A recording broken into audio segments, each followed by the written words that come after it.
Hey folks, thanks for tuning in today. We've got a really cool thing to talk about today. You know, on this channel, we're all about making music income any way we can make it. And today we're going to talk to somebody who makes their entire rent from Spotify sales. That's right, Spotify, the thing that doesn't pay anybody anything. We've got somebody that makes their entire rent from Spotify income. So that's what we're going to talk about in today's video. Stick around. I think you're really going to like it.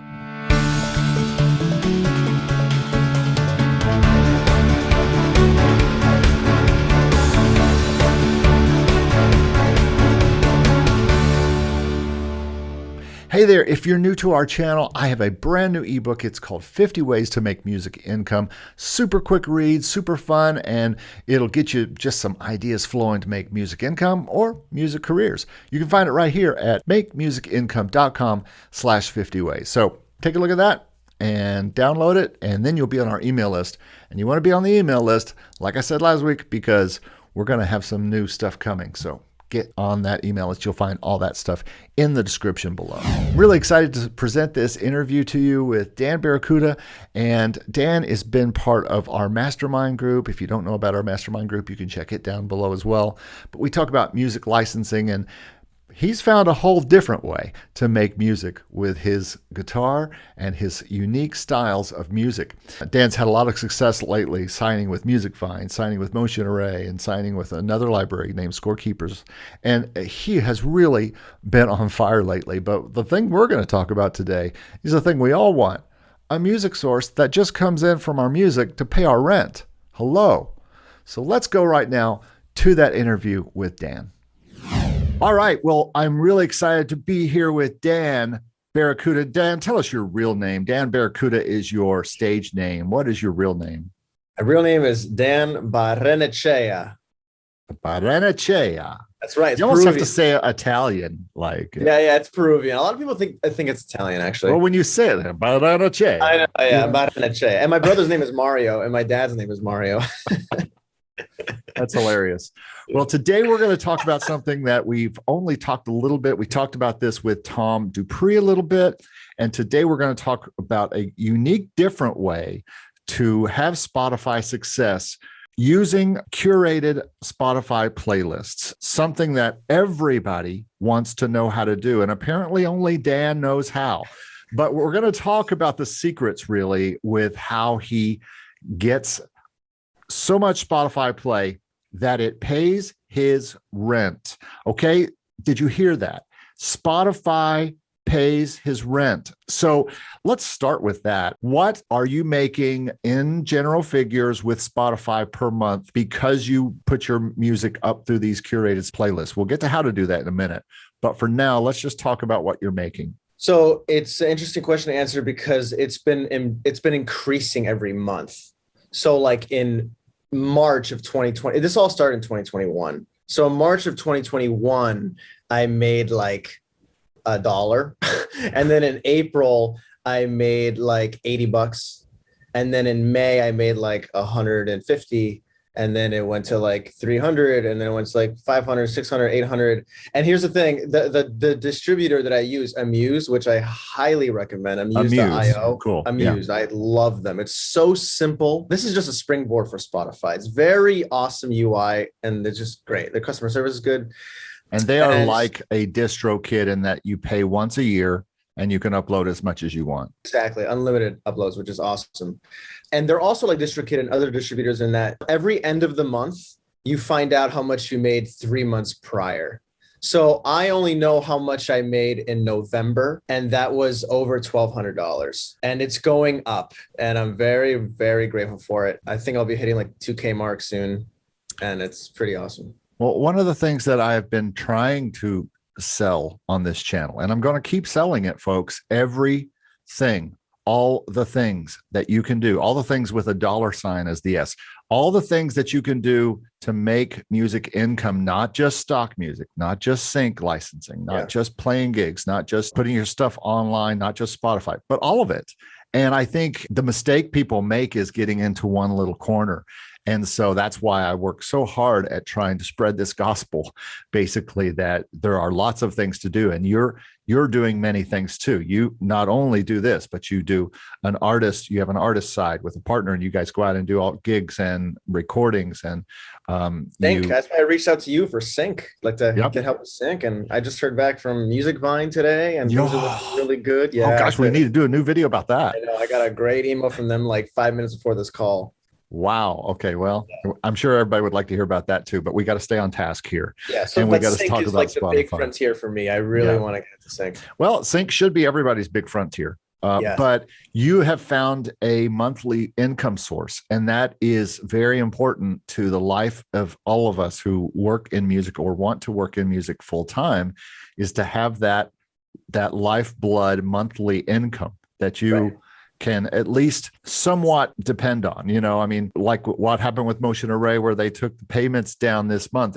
At any time, any of these things could change. Spotify could change their payments and payouts. Now, likely it's only going to go up, I would think, with all the brouhaha about how much they pay and all that. So we know how much you're making ish per month, and that it is contributing to your bottom line. Let's now talk about how you started this. And first, I think you need to explain why likely your particular music is getting into the Spotify curated playlist. Yeah, let's start with your music, and then let's start with the actual how to get stuff to Spotify curated playlists in the process. Right. So my music that I've been hitting so much success with editorial placements has been Spanish guitar, instrumental Spanish guitar, acoustic.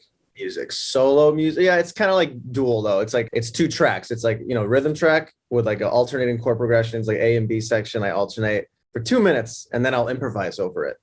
Okay. And I've got a template, in my Pro Tools. It's already mixed when I record, because it's this room, it's the same mics, it's the same guitar. I adjust the reverb. I'll probably edit some things a little bit. I play that a little too fast. I shift it over to the right, just a little bit of editing, and then the song's done virtually, and then I master it. And what DAW do you use? Pro Tools. Okay, very good.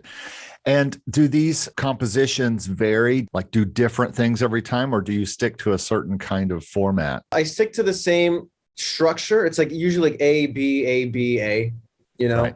Or pretty much A, B, A, B, A. And so verse, chorus, and then a verse. Yeah, and it's all instrumental, Yeah. And then I'll improvise over it. I'll do like 1 or 2 takes. Do I alternate? Yes, I like to, because it's also I enjoy doing it. And a very important thing is that you can't be precious about it. That's a very important thing here. Like you got to be able to whip it out, be happy with it, have fun with it. It's fun. Yeah. And but you can't be precious about it, because you make so much. I've made like 70 in the last year. Mainly 70 songs. 70 compositions of those. Yeah. They're 2 minutes, 2 to 2.5. But a big thing in this whole game is listening. You got to listen to the playlist that you're trying to get on. Yeah.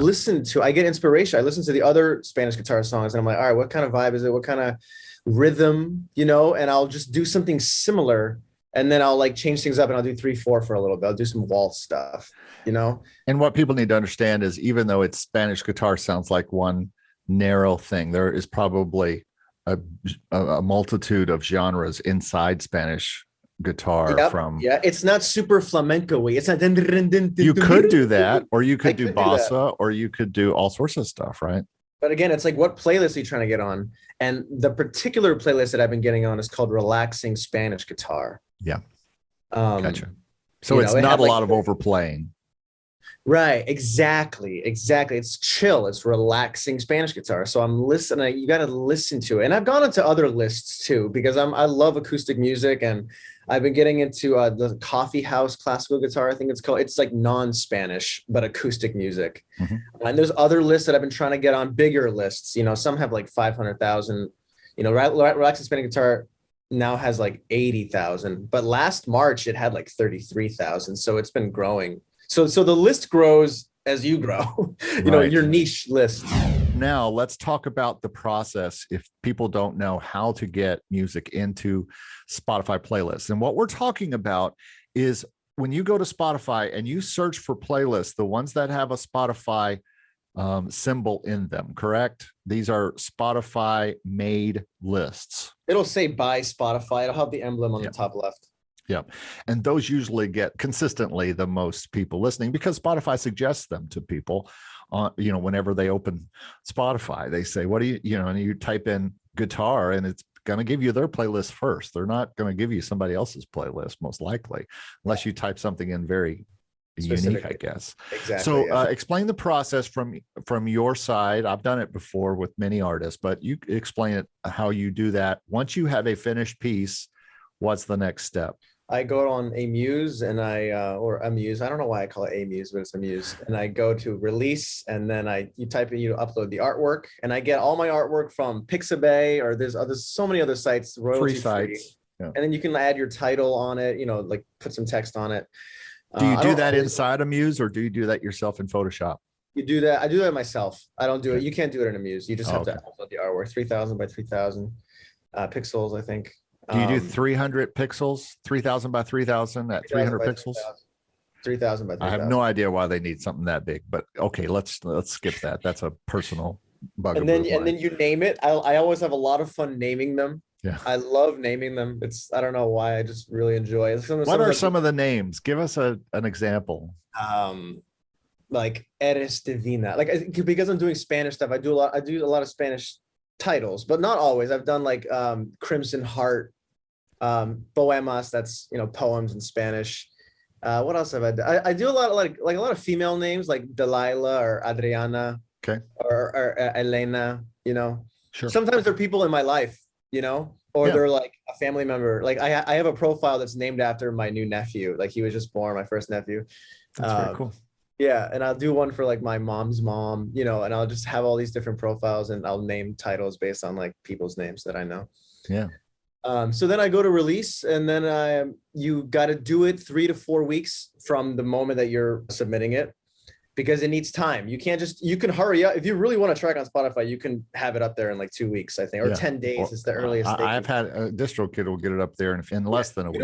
You don't want to do that though when it comes to Spotify. Not if you're trying to get in these playlists, right? Right. You have to give it a minimum of 3 weeks. I like to do 4 weeks just to give it some time. And then a few days later, give it like 3 to 5 days later, you'll get an email that said like, Spotify has received your your upload or your submission.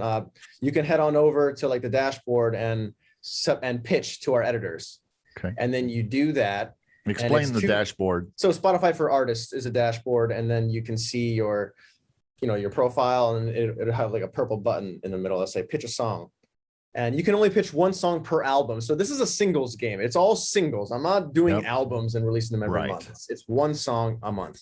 Right. And then you hit the purple button, pitch a song, and then there's 2 pages. The first page is like all the info. It's like what's the genre, what's the mood, what's the instrumentation, is it recorded live or in a studio, is it an instrumental, is it a cover? All these things, you got to be very clear about what your song is. What's the mood and things like that. And then the second page, you get you can write a paragraph, and it says, please describe your process for creating the song, like what it means to you, and like as well as any plans, this is the pitch, as well as any plans to promote it. And this is where it matters. This is where things matter. So in some ways, it's very similar to stock music, where you have to have a good description, and that's the description, basically the pitch. And then on the previous page, you have to have some tags, basically your keywords. Basically, they'll ask for some of them. They don't give you a lot, if I'm remembering right. There's only a few they let you choose, right? I mean, you can't choose like 10 or 20, right? Oh, yeah. You only get a couple. Yep. And sometimes I find that very limiting, and it might help. Is there a Spanish and Spanish guitar tag that they let you choose? No, that's. I wish they had. Sometimes I wish they do have a ton of options for genres. It's like a drop-down menu, or you can type it in and you'll see what they have available. And your option's not in there. Spanish guitar. No, I do. Like you can do 3, I believe. And so I do Latin, minimalism, neoclassical. I think those are the 3 that I mainly work with for Spanish guitar. When I do like non-Spanish guitar, that's even harder. Like they don't have like acoustic instrumental. They don't have that. So I write like, if it's kind of folky, I'll write acoustic folk and like minimalism. Do they have guitar based or guitar? Do they have instruments in there that you can choose from? So you're not getting in because you're putting Spanish instrumental or Spanish guitar in there. That's not the I'm doing reason. all related, like Latin Yeah. and like minimalism. Yeah. But that takes a lot of trial and error. This is a long game. Right. This is that you're not going to get it right the first time. You have to give yourself a year or months to like hone it in. And it's taken me a long time to get it down to a science. Yeah.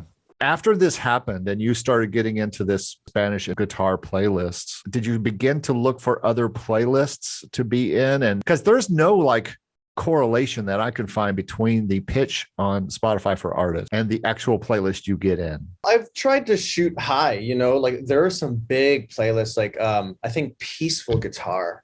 I mean, that's a huge goal to get into something like that.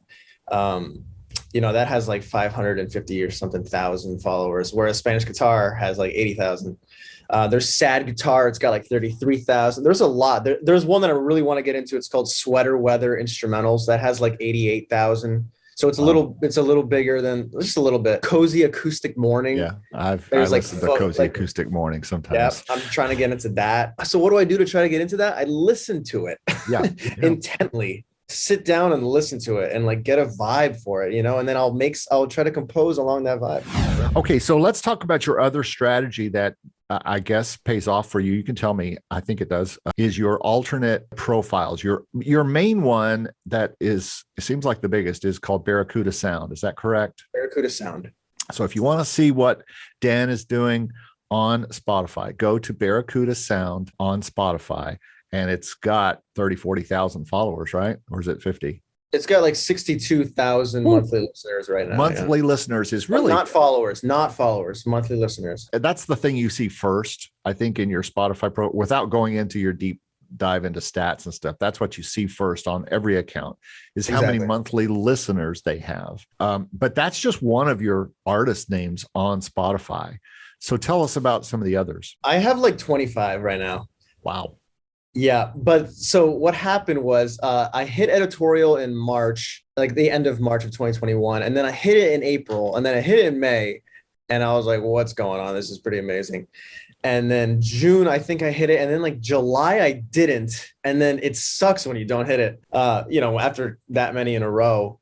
And then I started thinking, I was like, you know what? Why am I just, if I don't hit it, I have to wait a whole month. Like, why don't I just go wide and like make another profile or like 3 more? And then that way I'm shooting 4 arrows in the sky and not just one. Yeah. And then that's when I started. I was like, oh, what other kind of music could I make? How about like some sleep music? How about lo-fi? How about non-Spanish, but still acoustic music? So then I started making all these alternate profiles, which you can do for free on Amuse, which I love. That's amazing. You can't do that on DistroKid. You only get 2. I don't think you can. You only get 1, actually. It's silly. That's interesting. So then I started making multiple ones. And, I soon realized that I wasn't hitting it with sleep music. I wasn't hitting it with lo-fi music. I even tried piano. I'm not much of a pianist, but I listened to like very chill ones and I wasn't hitting it. I tried like 2 or 3 times. And so, I was like, you know what, I'm just going to quadruple down on what's been working, which is Spanish guitar music. And then when I hit my first editorial on an acoustic music playlist, non-Spanish, I was like, all right, so now I'm going to like triple down on acoustic music profiles as well.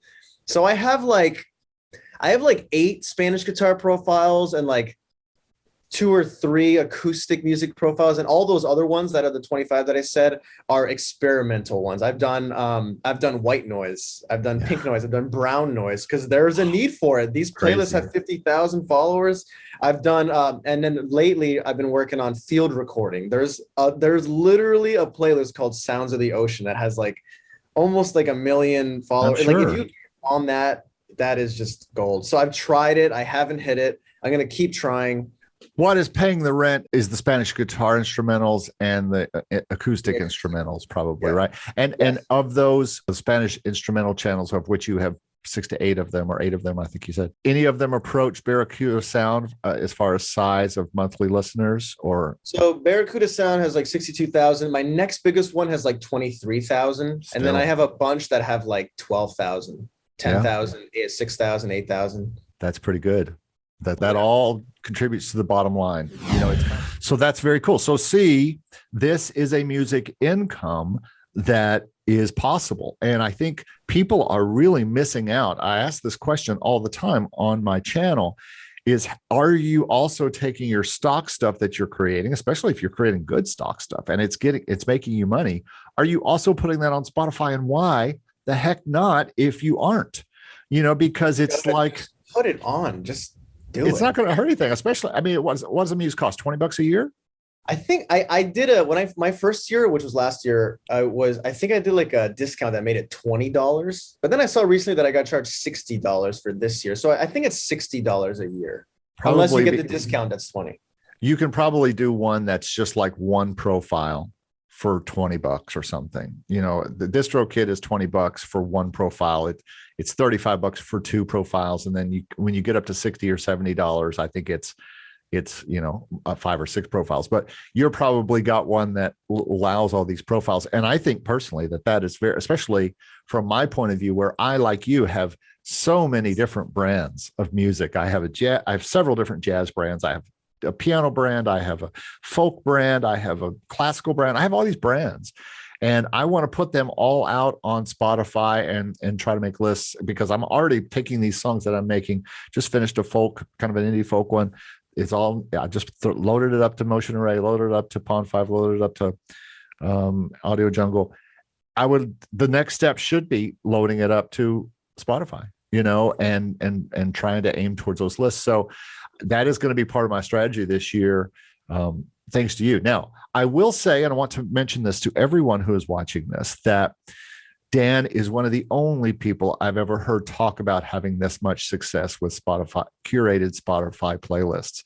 Almost everybody to a person, even people who like Tamara Bubble, who I interviewed on this channel, and you can find that wherever I am on the screen when I do this, but you can find that above. And she talks about it, and she's only had one, and she is a superstar in the sync world right now.